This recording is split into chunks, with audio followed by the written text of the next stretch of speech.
Today, I decided to leave the beautiful bluegrass of Kentucky and head on into the Buckeye State to attend the Xenia Card Show, my favorite monthly card show in the area. And this is a pretty long drive for me. It takes about an hour and a half to get there, but it's well worth it. I usually end up taking the scenic route anyway, listen to some podcasts, and sometimes I even blare some Johnny Cash music to help me pass the time. And man, here we are. This show is amazing. You never know what you will find here. It's packed full of cards, and it's also packed full of buddies. Here's one right now, my friend David, who is just amazing. And speaking of amazing, I run into another buddy of mine, old Dave from Peacemaker Cards. Cash card.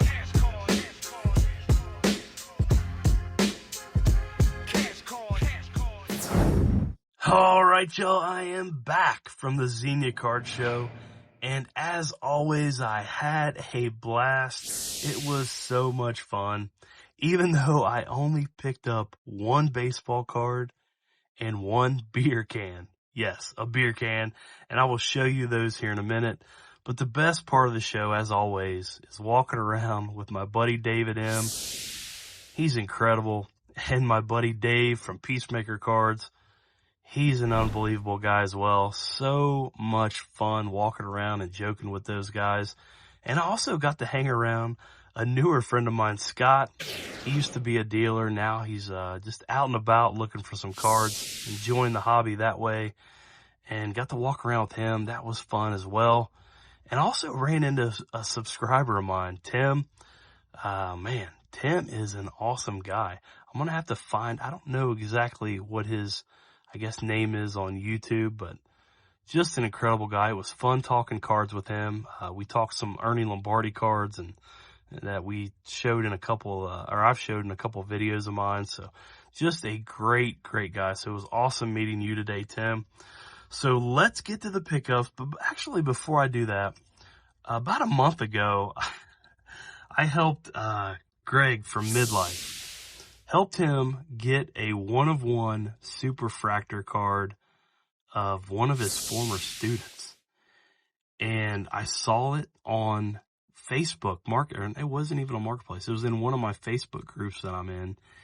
And it's a card that Greg wanted. And I was able to help broker that deal with the seller.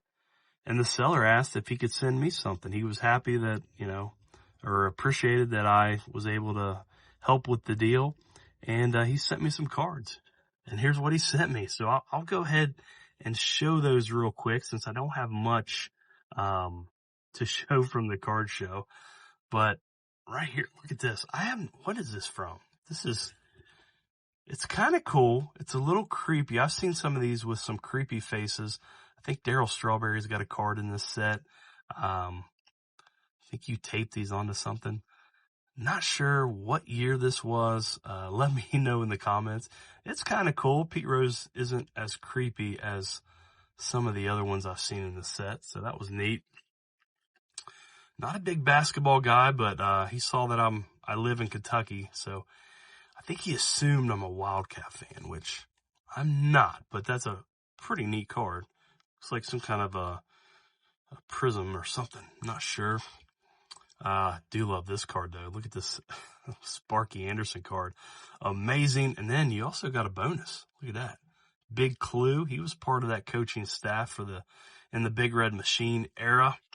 So that's a cool card. This is an awesome Dave Concepcion Upper Deck SP. Look at that. It's a beautiful image. I think that might be the image they used on his rookie card, or it looks darn close. Here's some 72s. Here's a Hal McRae. What an awesome player he was. There's another Davey Concepcion. Just love that card. This is one of my favorite Concepcion cards. There's old Pete, his manager card with the Reds back in '86. There's the team they were fielding back at the time. See some cool names on there. But yeah, this was the first set I ever bought. First packs I ever bought was 1986. Topps Baseball. Why didn't I grab 86 Fleer Basketball? Wow, I do not know. Do not know who this guy is, but it looks like he played for the Wildcats. Look at this guy. Look at these 72s. Tony Perez. Big doggy. Love that one. And we're going to end it with a MVP. George Foster. 52 home runs in 19. Look up his 1977 season. What a year that he had, man. Old George Foster. Wouldn't mind getting this one signed at a card show one of these days. Then I did at the Xenia show today. I ran into my buddy Kobe. He's got a YouTube channel called Kobe Resells. Gave me a couple packs of 89 Bowman. How about that? I will definitely be opening those up on the channel. Thank you, Kobe, for that. So let's get into my pickups. I'll start with the beer can. I think I have this, but this was a little different. This one does not have a hole in it. It does not have the beer actually in the can, but there's no holes. And I was told by the guy who sold it to me that they made some cans like this without the beer inside and where you didn't have to punch holes or anything like that into it. So I think it's pretty cool, and it's in great shape. And this is from 1975. This is the Hudepohl beer World Championship Cincinnati Reds. Little tribute beer can here. There's the top. See, unopened. There's no holes in the bottom. Searched this pretty well. I didn't see any holes anywhere. But it's empty. Just in cool can. I think I have this. It's just not in this good a shape. And just love it, man. It talks about the 75 World Series. And I just love the artwork on here. I don't believe it mentions any of the players' names. But I'll just show you a little bit of the artwork. There's the scores. Maybe the best World Series of all time, 75 World Series.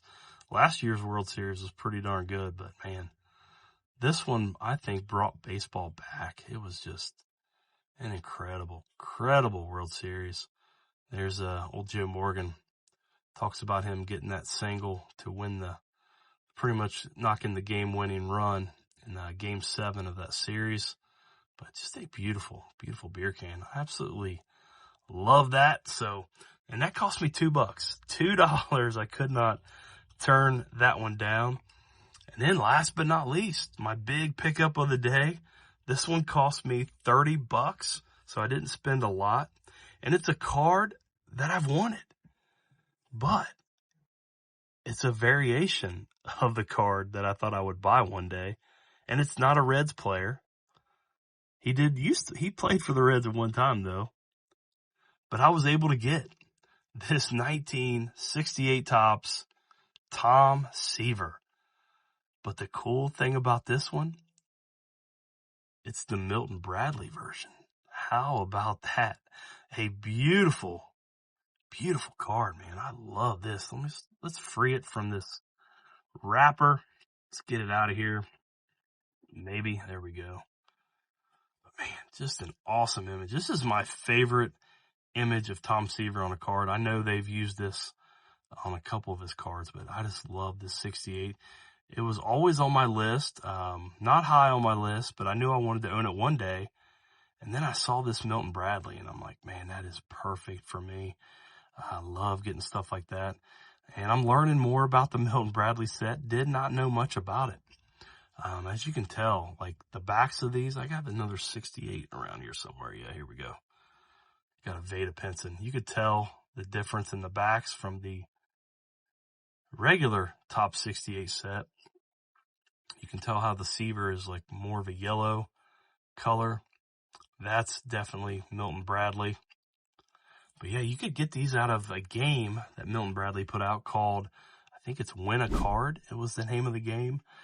And it was full of, I think it had multi-sports. I think it had baseball, football, might have had racing cards in there. I can't remember.